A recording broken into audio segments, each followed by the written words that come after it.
আমি জানি তা সঠিক নয় এবং সেটার জন্য আমি দুঃখ প্রকাশও করেছি এবং এখনো করছি। হ্যাঁ দর্শক, এভাবেই দুঃখ প্রকাশ করলেন, সকল সাংবাদিকদের কাছে হাতজোড় করলেন এই অভিনেত্রী। বিস্তারিত থাকছে সম্পূর্ণ ভিডিওতে। দর্শক, গত কয়েকদিন ধরে তানজিন তিশার গণমাধ্যম কর্মীদের মধ্যে চলছিল অভিযোগের টানাপোড়েন। এবার সে মনোমালিন্যের অবসান হলো ডিবি অফিসেই।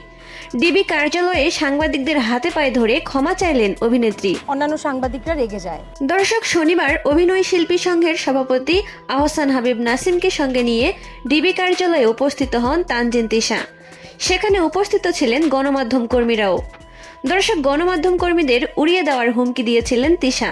টেক্সটের বিষয় নিয়ে নিউজ করলে আমি তার সর্বোচ্চ ব্যবস্থা নিব, সেটা আমি জানাই। এবং তারপরে নিজের প্লেস খারাপ হতে থাকে তিশার। অবশেষে বেচারা নিরুপায় হয়ে গণমাধ্যম কর্মীদের কাছে নিজের কথার জন্য ক্ষমা চেয়েছেন এবং ডিবি অফিসে সাংবাদিকদের বিরুদ্ধে যে অভিযোগ করেছিলেন সেটিও তুলে নিয়েছেন। দর্শক, সবকিছুর শেষে একটি খটকা কিন্তু থেকেই গেছে। দেশের হাজারো ভক্ত সমর্থকরা তানজিন তিশাকে আগে যতটাই ইতিবাচক ভঙ্গিতে দেখত, এখন ততটাই নেতিবাচক ভঙ্গিতে দেখতে শুরু করেছে। দর্শক, তানজিন তিশার নিত্য নতুন নাটক আপনার কাছে কেমন ঠেকছে অবশ্যই কমেন্ট করে জানিয়ে দেবেন। ধন্যবাদ সবাইকে। আমার অনুমতি ছাড়া রেকর্ড ও প্রচার করা হয়েছে।